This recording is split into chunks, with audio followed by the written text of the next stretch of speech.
Bien amigos, de nuevo con ustedes en esta nueva entrega de El Desarrollo Dominicano. El desarrollo dominicano no se puede escribir sin la presencia, sin el reconocimiento de una participación de primera línea del doctor Andy Daguarre, hijo, aquí presente con nosotros. Buenos días. Hola Pedro, un placer. Igualmente. Andy fue persona clave para poder lograr lo que en economía llaman los profesionales una desregulación del mercado interno y en sentido general de nuestra economía, porque contribuyó con el armamento ideológico cuando no lo existía, cuando no lo teníamos claro, para convencernos a todos de una apertura de la economía y de la conveniencia de esa acción, de cómo eso se iba a reflejar en calidad y precios. Sorprendente. Y de cómo también se iba a reflejar en una mejor gobernabilidad. Cosas que comprobamos con el tiempo, porque si él nos lo predicó, finalmente materializaron de esa manera. Bueno, Andy, ¿por qué crees que tomó tanto tiempo a nosotros los dominicanos? Que es verdad que tenemos mentalidad isleña y los insulares llegamos tarde siempre a los escenarios del pensamiento, de las ideas, etc. Pero ¿por qué nos tomó tanto tiempo a nosotros, como entrada a la década de los 90, para entender que la desregulación del mercado era necesaria? Mira, lo primero que uno tendría que decir, Pedro, es que el modelo de sustitución de importaciones que se estableció en República Dominicana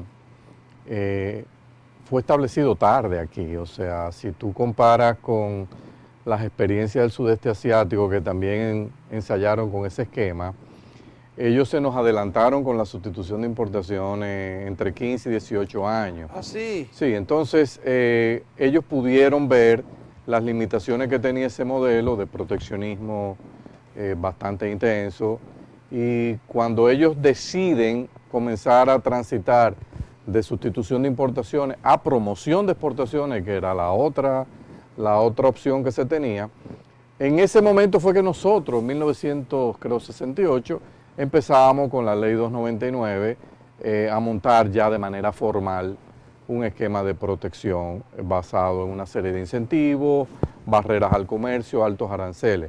O sea, cuando ellos salían, nosotros entrábamos. Así es. Entonces, se fueron creando capitales en el país. No hay duda de que la ley 299 permitió un proceso de acumulación de capital interesante en el país. Se fomentaron ciertos nichos en la industria, donde diferentes grupos empresariales comenzaron a controlar espacios importantes del mercado interno. Gracias a la barrera arancelaria y no arancelaria, ellos disfrutaron durante un buen tiempo de altos niveles de protección. Eso les permitió acumular, y esa situación de beneficios adquiridos, de intereses creados, hasta cierto punto fue convirtiéndose en una especie de barrera para que en un futuro se pudiesen hacer reformas, porque desmontar intereses en cualquier sociedad, hacer reformas que alteren el esquema de distribución de renta, obviamente que es un proceso doloroso, es un proceso que tiene costos, y la clase política en el país tradicionalmente ha sido muy cuidadosa en cómo administra ese proceso de distribución de costos derivado de reformas. O en algún momento muy dependiente de los... También, pero no se podría decir eso del presidente Balaguer. Yo no me atrevería a decir eso, que el principal responsable de comenzar a desmontar ese esquema fue el presidente Balaguer, y estuvo más motivado quizás por la crisis macroeconómica de aquel. Entonces tú recuerdas 1988, 89, 90, los grandes déficits fiscales, la gran inflación, la caída de los ingresos fiscales, y ante un momento de desesperación el presidente Balaguer, escuchando propuestas, por ejemplo, que venían del PNUD, del Programa de las Naciones Unidas, que tenía un acuerdo con la Universidad de Harvard, que pudo aglutinar un equipo de expertos fiscales de categoría mundial. Recordarás también aquel griego Constantino Vaitsos que estuvo en el país, los tiempos de César Miquel. Y a partir de ahí se armó, a través del Secretariado Técnico de la Presidencia, estaba José Antonio Herrero, un economista cubano brillante que residía en República Dominicana y estaba trabajando en Ucamaima. Lograron armar todo un esquema de reforma que comenzó con el desmonte de los aranceles en septiembre del año 90, con un decreto ley del presidente Balaguer. Yo recuerdo que estaba en Palacio ese día que el presidente Balaguer anunció eso, que eso iba por decreto, y tenía un industrial a mi lado que me decía, pero Andy, no entendí, ¿cómo que esto entra el 15 en vigencia ahora, el 15 de septiembre? Pero eso tiene que ir al Congreso. Digo, no, es que él está diciendo que lo va a pasar por decreto. En el fondo ellos saben que si lo meten al Congreso, eso se va a dilatar mucho tiempo ahí y no pueden esperar. Entonces, de manera administrativa van a iniciar con la reforma y después esperarán la aprobación. Pero eso es inconstitucional. Digo, puede ser, pero ya es una decisión que tomó el Ejecutivo. Sería bueno que ustedes le digan a él que eso es inconstitucional. Y ahí mismo se acabó la discusión porque no le iban a tocar ese tema. Después de todo, el golpe no era tan dramático porque no olvides que aunque los aranceles eran muy altos, aduana antes del decreto calculaba los impuestos sobre la base del 1 por 1. Ah, sí. Claro, entonces cuando se mete, cuando se mete la baja arancelaria, eso lo recuerda muy bien Kuki Giuliani, cuando se mete la baja arancelaria dramática, al mismo tiempo se metió en aduana la tasa de cambio del mercado libre para liquidar. No satisfizo a Giuliani, porque Giuliani, a Héctor, sí, que esperaba una mejor repercusión. Bueno, pero las recaudaciones, tú recuerdas que volaron, o sea, sí, el presidente Balaguer se sintió muy contento porque la reforma arancelaria, en vez de tumbarle las recaudaciones, se la aumentó, le ayudó a reducir el déficit fiscal. La inflación se dio. En esos momentos, yo creo que ya, no sé si estaba ya Toral en el Banco Central, no recuerdo, pero creo que sí, que estaba... Era horroroso todo el movimiento inflacionario que se crea desde mediados de 89 hasta casi todo 90, sí, hasta que se produce, sí, esa acción. Y cuando uno ve pasado el tiempo ya, uno tiene que reconocer primero que muchas industrias nuestras, quizá en un principio con mucho temor, pero con el tiempo se fueron acomodando a las nuevas reglas, fueron mejorando la calidad de la presentación de sus productos, aumentaron la variedad, crearon divisiones de comercialización interesantes, donde formaron alianzas estratégicas con multinacionales para ellos traer parte de los productos que antes envasaban aquí o producían aquí, lo traían directamente. Y entonces hicieron una mezcla interesante y lograron los grupos industriales grandes preservar posiciones porque tenían unas enormes ventajas de los canales de comercialización y distribución y le sacaron rentas ahí bien hechas. O sea, además de que hicieron contacto con las transnacionales grandes y recibieron refuerzos gerenciales, sí, que se instalaron aquí, claro, y comenzaron a hacer apreciación más directa, claro, del mercado. Y el consumidor, como tú bien dices, se benefició, hubo bajas de precios sustanciales, calidad y precio, calidad, variedad, una mejor atención, un sector que no se dio cuenta del golpe de la reforma. Yo recuerdo que con mi padre, yo siempre le decía, mira, papi, tú pensarás que quizá esta reforma a quien va a golpear preponderantemente es al sector manufacturero industrial. Esta reforma le pone presión a todo el mundo. El sector comercio, yo le decía, va a sufrir porque lo que viene va a provocar un esquema donde los pequeños comercios y medianos comercios que no tengan capital y agilidad para transformarse y expandirse, van a ser desplazados por grandes comercios que van a encontrar en las economías de escala espacios para ir tomando posiciones cada vez más grandes. Y eso es lo que se ha visto. Uno ha visto aquí los grandes supermercados, por ejemplo, cómo se han ido metiendo cada vez más ramas, porque a medida que se van metiendo en más ramas, el costo marginal de meterse en esas ramas, dado unos gastos administrativos que tienen, son bajísimos, pueden operar con menor precio y desplazan a los pequeños que están limitados a 1, 2 o 3 ramas.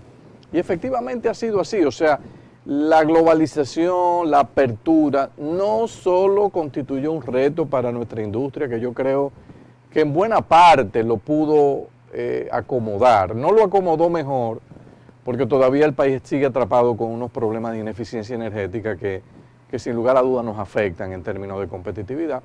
Pero a pesar de todo eso, a pesar de las rigideces de nuestro mercado laboral, que es un tema pendiente de la reforma que va a haber que abordar con el tiempo, yo entiendo que el sector industrial más o menos se acomodó. El sector comercial, algunos lograron dar el brinco, otros no, y con el tiempo probablemente lo veremos perder importancia en el mercado. Es algo que el gobierno tiene que saber que va a ocurrir.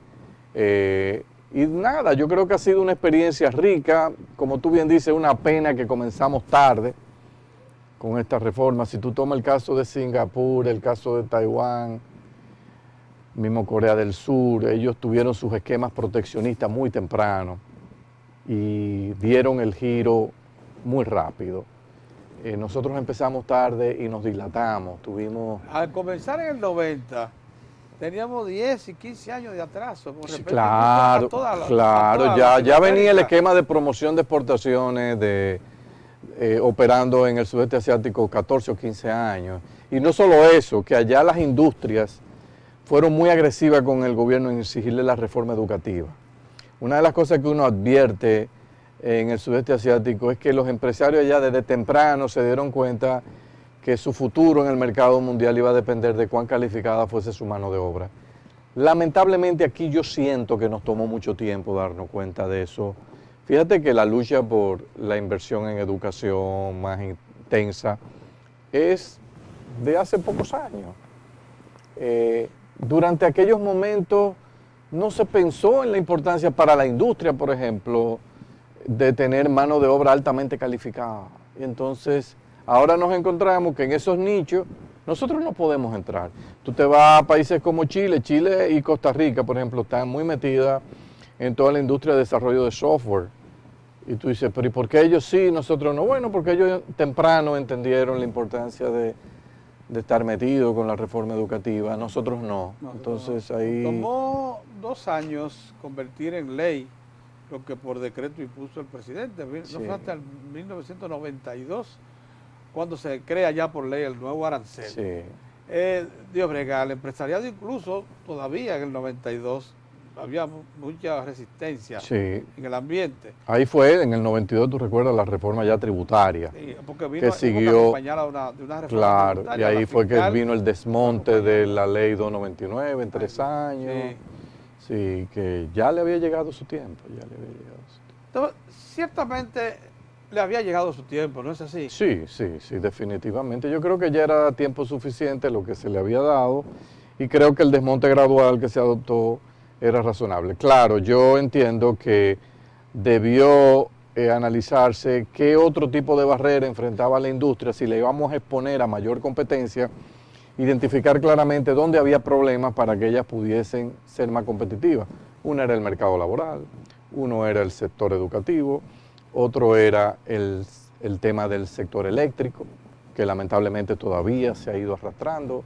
Ese lastre no se ha podido resolver y son puntos fundamentales de la agenda, ¿no? Nosotros, por ejemplo, entendemos que en el caso de la reforma laboral es algo que se va a necesitar un pacto social. Creo que no se puede hacer unilateralmente. Creo que el sector empresarial, los sindicalistas y el gobierno tienen que sentarse, porque aquí se ha estado preservando mucho los derechos de los que están empleados y no se ha pensado en ningún momento en los derechos de los que están desempleados, principalmente de los jóvenes. O sea que en este país ahora mismo uno no ve muchas oportunidades. Hay algunos y ahí vamos a necesitar reformas. Sí, voy a anotar algo para dentro de un momentito con respecto al empleo, pero quería proseguir el camino que llevamos porque parece que el año 1992 fue un año de inflexión, o sea que señaló caminos y uno de ellos fue la creación del mercado bursátil.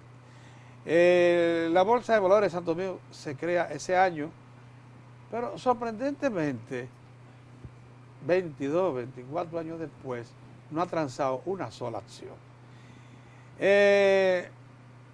Hay interpretaciones sobre todo este acontecimiento rarísimo en toda la economía latinoamericana, porque por pequeña que sea una nación, todas las centroamericanas tienen su bolsa, algunas de ellas con bastante tiempo de experiencia.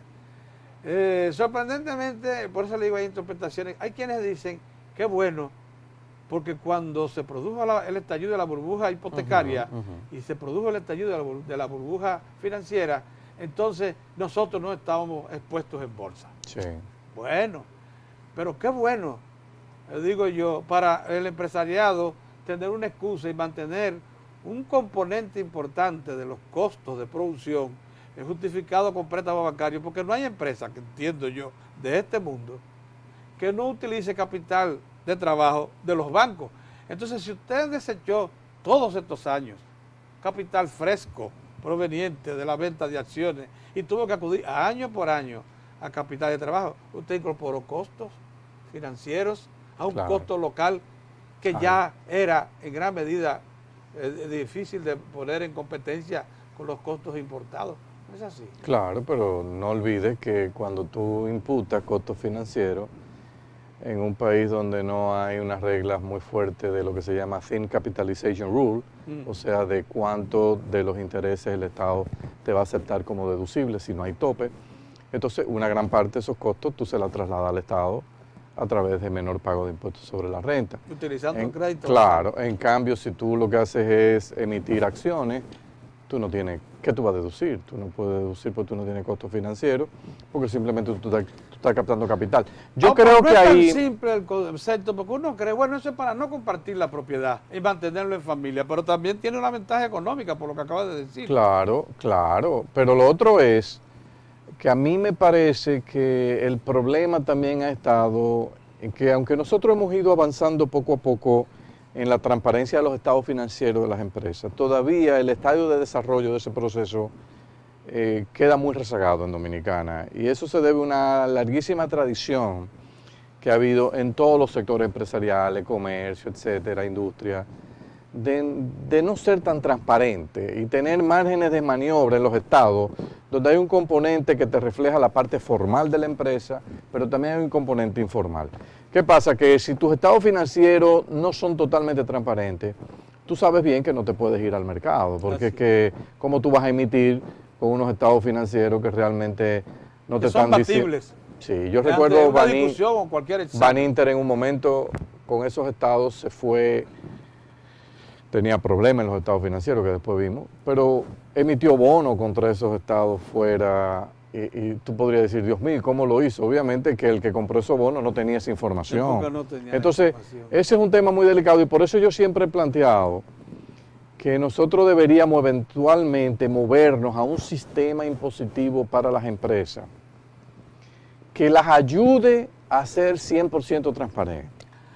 Y la forma de hacerla transparente... No, el incentivo es muy... El esquema para mí es muy sencillo.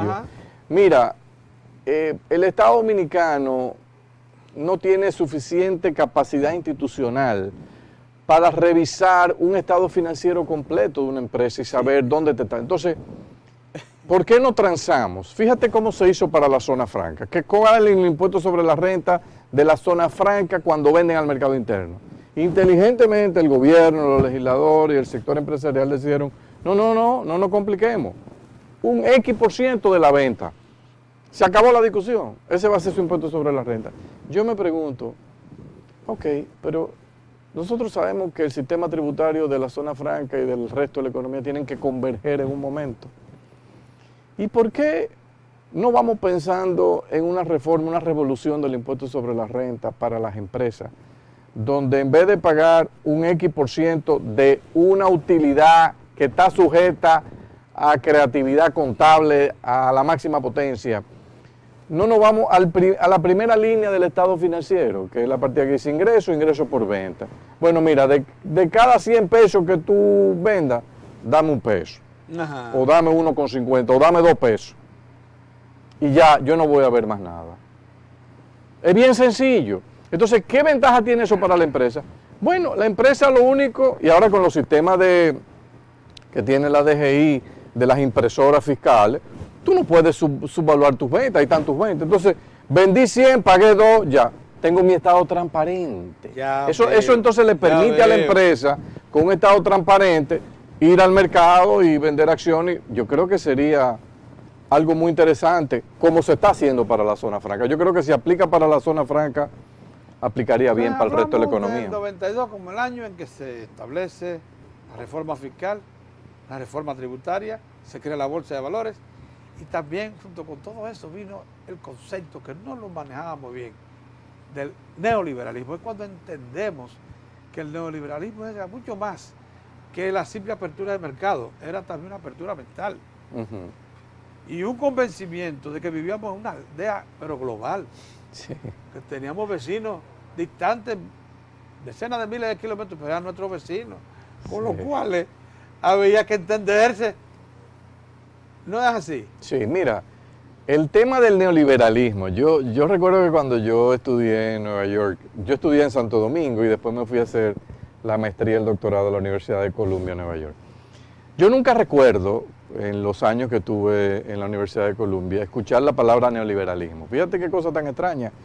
Eso allá no, como que eso no existía. De regulación, sí. No. Apertura de bueno, mercado, sí. Sí, eso sí, pero el término neoliberalismo, cuando yo llego a República Dominicana y empiezo a escuchar esto, que el neoliberalismo, digo, Sí, pero bueno, ¿qué es lo que es el neoliberalismo? O sea, déjame tratar de ver, pues, esto parece que es un fantasma. Y yo era el padre. Lo grande es que yo era el padre de una criatura que yo no entendía lo que era. Digo, no, yo tengo que entender. Era un demonio. O el demonio. Con respecto El demonio. al establecimiento. Exacto, digo, déjame ver qué es lo que es el animal porque yo no lo...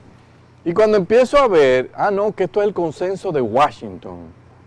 El consenso de Washington. Bueno, yo me meto a ver lo que es el consenso de Washington y veo una serie de recetas. Apertura de la economía, reformas tributarias sensatas, estímulo a la inversión extranjera, mercados laborales flexibles, política monetaria más o menos razonable, derechos de propiedad claramente establecidos. Yo decía, pero todo eso, yo veía todo eso y digo, a mí me hace sentido común, si esto es moneda libre de control. El neoliberalismo, esto no es malo. Es más, y hablaba de regulación de los mercados financieros, o sea, porque ahí hay un punto que yo creo que hay que rescatar, que no es la regulación total. ¿Dónde es que de los mercados financieros? Una pregunta. Usted antes de una crisis grande del mundo. Óyeme una cosa. ¿Dónde es que más se ha utilizado este término del neoliberalismo y que el neoliberalismo se ha aplicado así de manera salvaje? ¿América Latina?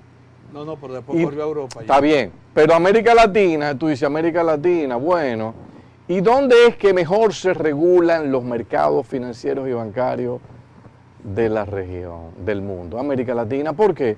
Porque desde hace años los gobiernos latinoamericanos y el Fondo Monetario llegaron a un acuerdo.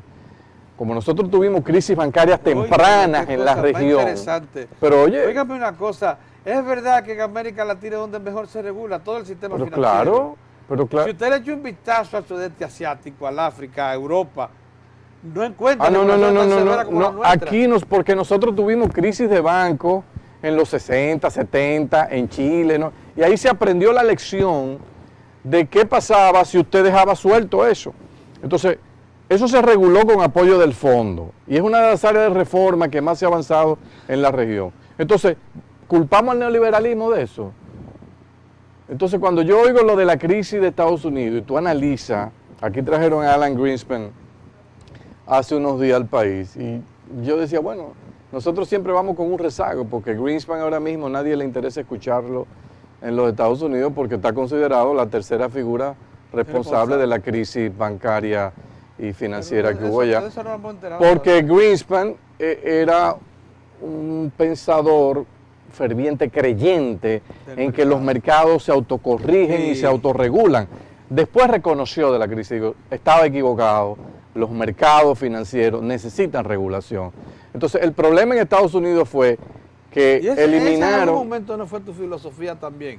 No, pero no el mercado financiero, pero no lo financiero, porque lo financiero tú estás administrando recursos de terceros. Si eso no es tuyo y a ti te dicen, haz lo que tú quieras, pero ven acá. Es que sirvo de él.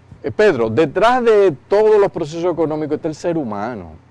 Y si al ser humano tú no le pones límites en materia, si tú estás administrando lo tuyo, a mí no me importa. El banco tú lo hiciste 100% con capital tuyo y tú no tomas depósito. No te preocupes, róbatelo, hazte lo que tú quieras. Ahora, tú estás tomando recursos de terceros y ahí empieza un proceso de confusión donde tú no sabes en un momento qué es tuyo y qué no es tuyo.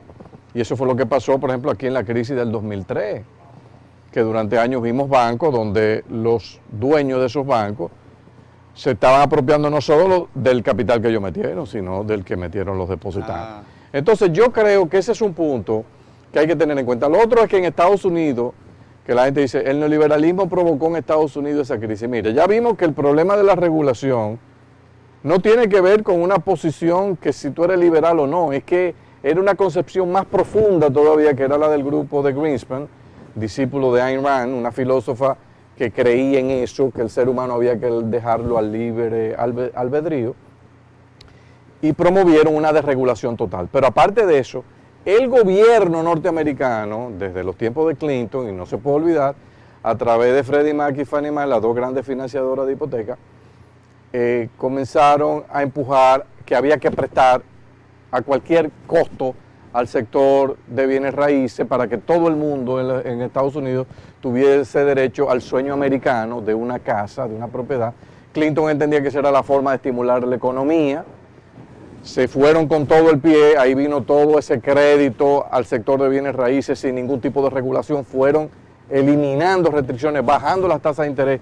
Greenspan desplomó la tasa de interés de 5-1. Coger dinero prestado para comprar vivienda era un regalo. Y entonces esa conjunción de desregulación al sistema financiero con estímulo para que se le prestara a la gente para comprar vivienda, implosionó. Y vino después la crisis que desencadenó todo el colapso de la caída de Lehman Brothers. Lo más lamentable de todo esto es, observando uno desde aquí, de nuestra media isla, es que la mayor parte de ese modelo catastrófico, me fue copiado igualito en muchísimos países. Ah, sí. La Europa que está en crisis hoy es porque copió exactamente. Pero los bancos se metieron en lo mismo. Se metieron en lo mismo. Y a ellos les explotó en una situación que tenían por el otro lado los costos ya insostenibles de un estado de bienestar, del welfare state, o sea, que tú decías, bueno, ¿quién va a pagar esto? O sea, porque eran países con presiones tributarias de 40, 45%, con deuda pública cercana al 100%, déficit fiscales grandes, y de repente le explota esto y dice, bueno, ¿y cómo me muevo ahora? Porque tengo una crisis, bueno, tengo que emitir más deuda. Y entonces ahí viene luego la crisis de la deuda soberana. Estados Unidos, aunque no escapa esa realidad, no tiene un problema de la magnitud que tienen algunos países europeos, porque el sistema de bienestar en Estados Unidos todavía no llega a ese nivel. Va en camino, y por eso hay toda una discusión en Estados Unidos de qué se va a hacer con el sistema de pensiones, qué se va a hacer con el sistema de seguro de salud, que están resultando ser totalmente incosteables. Fíjense que ahora mismo en España el presidente Rajoy está planteando, bueno, vamos a elevar la edad de retiro de 63 a 67, porque esto no aguanta. Realmente esto no Pero aguanta. otra cosa hay que decir, aunque ese no es el tema de hoy, pudiera llevar un análisis muy a fondo de parte suya, entre otras cosas porque esos sistemas de pensiones descansan esencialmente en aportes presupuestarios. Claro. Y no se ha procurado como el de aquí y como el exitoso chileno, de capitalización individual y que sea reproductivo el Claro, y si cayó el rendimiento, cayó, y si subió, bueno, subió. Chile se asustaron mucho con la crisis del 2008, porque muchas de las acciones, como tú decías, hay mucho dinero de los fondos de pensión invertido en acciones, no solo de empresas locales, sino Chile permite que parte de los fondos de pensiones puedan comprar bonos extranjeros y algunas empresas clasificadas AAA. Ellos son en eso más abiertos. Y es un mecanismo que tienen para evitar la apreciación de la moneda, que es un problema que ellos enfrentan. Pero en ese momento bajaron los valores de los fondos de pensión y mucha gente dijo, ay, me va a caer mi pensión. Pero ya se han recuperado. Mira, hay que poner sobre la tierra, sobre nuestro terruño. Eso es lo que nos interesa. Sí. Aquí que no hemos quedado. Sí. La apertura del mercado, la desregulación de la economía, los conceptos del neoliberalismo, o sea, liberarnos mentalmente y asociarnos. Ahora hay quienes le temen seguir asociándonos. Y dijeron, ya está bueno, nos pusieron un freno. El sector gremializado de los empresarios no quiere más asociaciones de libre comercio. Dice que con lo que tenemos es suficiente. Y parece que pararon ciertas iniciativas que había en el gobierno. La había con Taiwán, la había con Canadá, está parada. Dieron en oídos. Hay gente que oyó y paró. Pero bueno, no vamos a...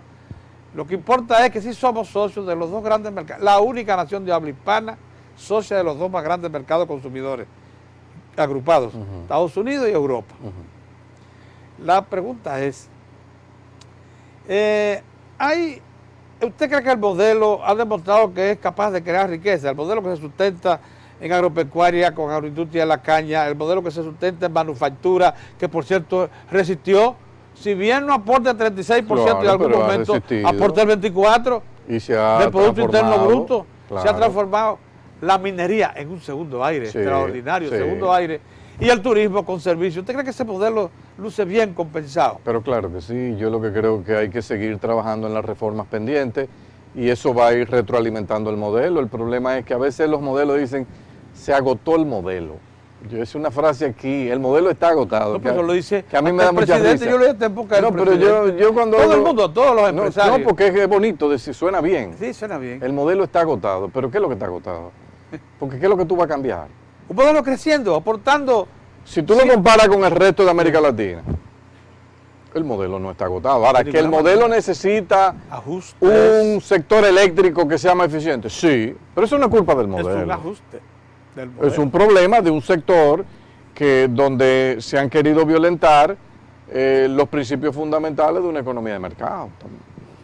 El sector educativo, ¿eso tiene que ver con el modelo? No, eso fue una decisión de política que durante décadas aquí no se le dio importancia a la educación. Las inflexibilidades del mercado laboral, el hecho de que los sobrecostos laborales en República Dominicana representan el 63% del salario. Bueno, eso es una culpa del modelo, no, es una decisión política y social y económica que se tomó en un modelo, en un momento, y que necesita un proceso de revisión, porque aquí cuando dicen, no, que el salario mínimo aquí es bajo, un momento, multiplíquelo por los sobrecostos y después que usted compare con el resto del continente, dígame si le da que bajo o no, dada la productividad que tiene. Entonces yo lo que creo que hay que ir revisando política cambiaria, ver si ha sido la más adecuada o no la más adecuada, si nos ha permitido acumular reserva o no, la política de transparencia de estado financiero, qué ha hecho el país para que nuestras empresas puedan tener estados financieros más transparentes y puedan entonces generar la demanda que quizás está buscando el mercado de acciones. Entonces, ese es el tipo de cosas. Yo creo que en realidad el mejor modelo del mundo para mí es el modelo que se basa en el sentido común. Entonces, el sentido común nos traza algunos parámetros y principios, entonces uno lo sigue y le va a ir diciendo ese modelo, mira, te está fallando esto, por esto, por esto y por esto, resuelve. Que la generación es cara, que las redes son ineficientes, que mucha gente se roba la luz. Bueno, vamos a ver qué han hecho otros países que han tenido ese problema para resolver eso. Así mismo. Y entonces eso es lo que hay que... Pero el modelo, todo eso es realmente... Hay un asunto. A menos que nos quieran llevar a decir el modelo se agotó y lo que debemos es resucitar muertos del pasado. Bueno, eso ya es delicado. Pero sumamente delicado. Regresar a los incentivos que caracterizaron la ley 299, para mí sería... El mejor incentivo que el gobierno le puede dar a la industria es invirtiendo con calidad en educación. Eso es lo que yo creo. O sea, están demandando también nuevos... Y resolviéndole el tema eléctrico. Están demandando recursos financieros suficientes, facilidades de crédito. Pero pueden ir al mercado de capitales y limpian los y abrir estados. sus empresas Claro, al porque... público para que podamos adquirir acciones. Claro.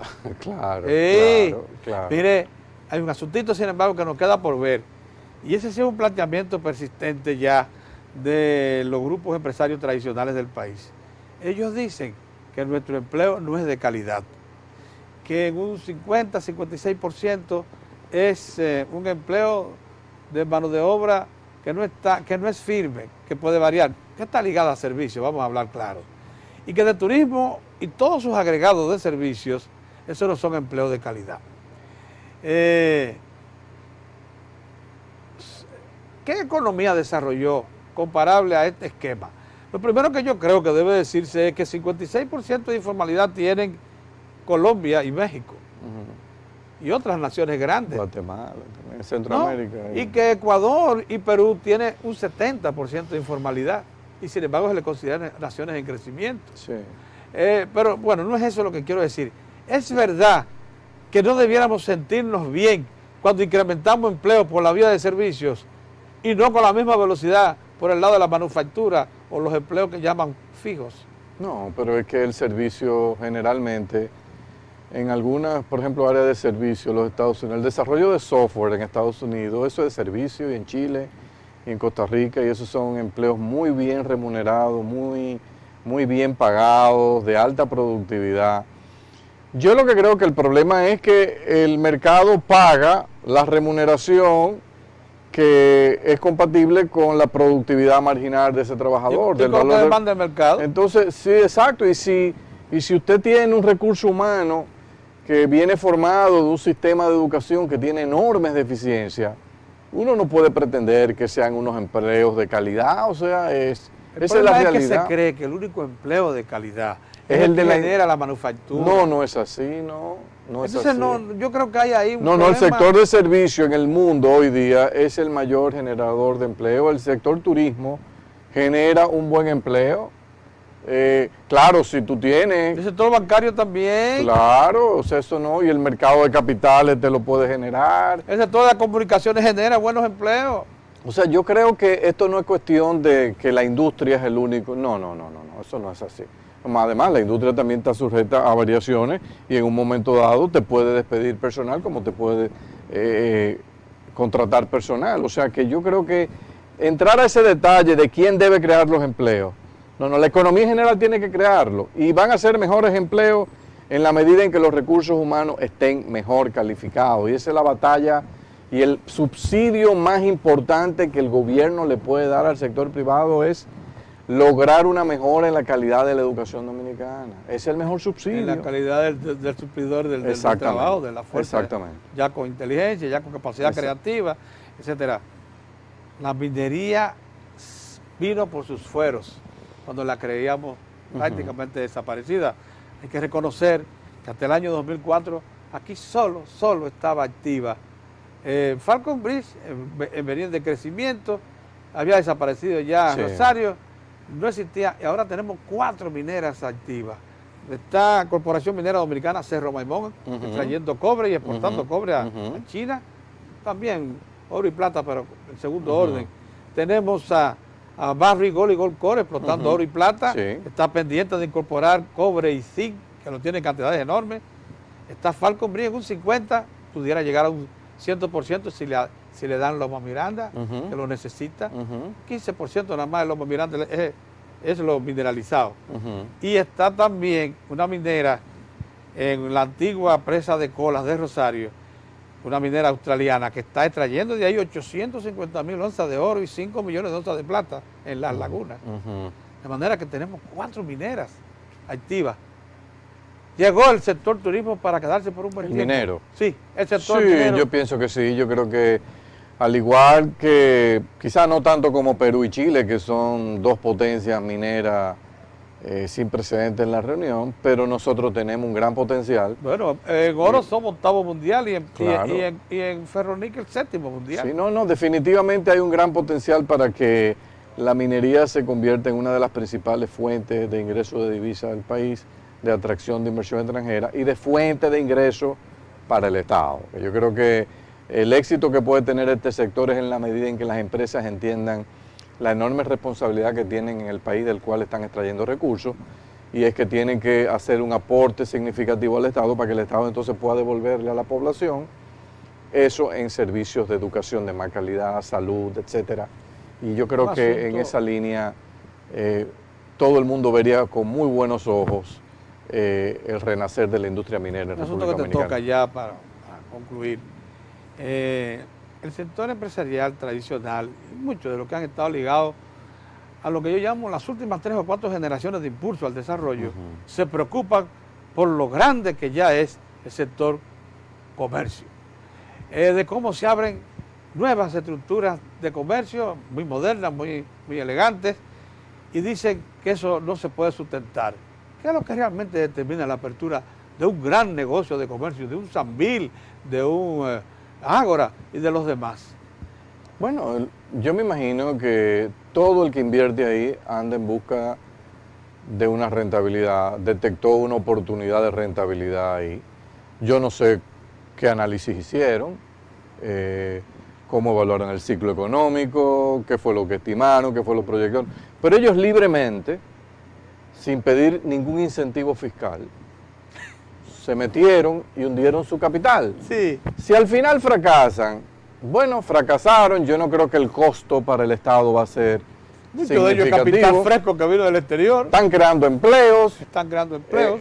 Hay un momento ahora, yo por ejemplo conversaba con alguien hace unos días que me preocupaba todas esas inversiones en esos grandes centros comerciales en un momento en que la economía está aquí aguantada porque el gobierno, para mí particularmente, se le fue la mano en el ajuste fiscal, principalmente en la contracción del gasto. No como mucha gente dice que, no, esto se debe a la reforma fiscal, a la reforma tributaria. No, eso es equivocado.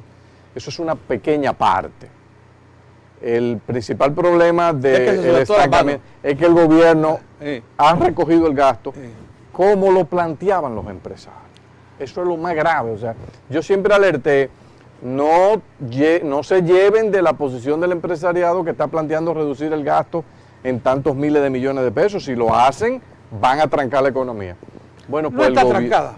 Mira, está en términos de las ventas, si tú te llevas por las ventas que registra la DGI, han caído en aproximadamente un 10, un 12% en el primer trimestre del año. Entonces, eso te dice a ti que algo pasó.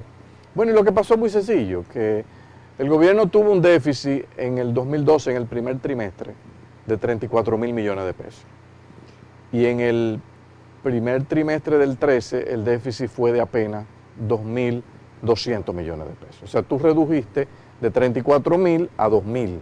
O sea, de 6.7% del PIB a 0.4% del PIB. Caray. Eso es un ajuste dramático. Entonces, ¿qué pasó ahí? No fue que las recaudaciones aumentaron mucho más que lo que se... No, está más o menos en línea de los estimados.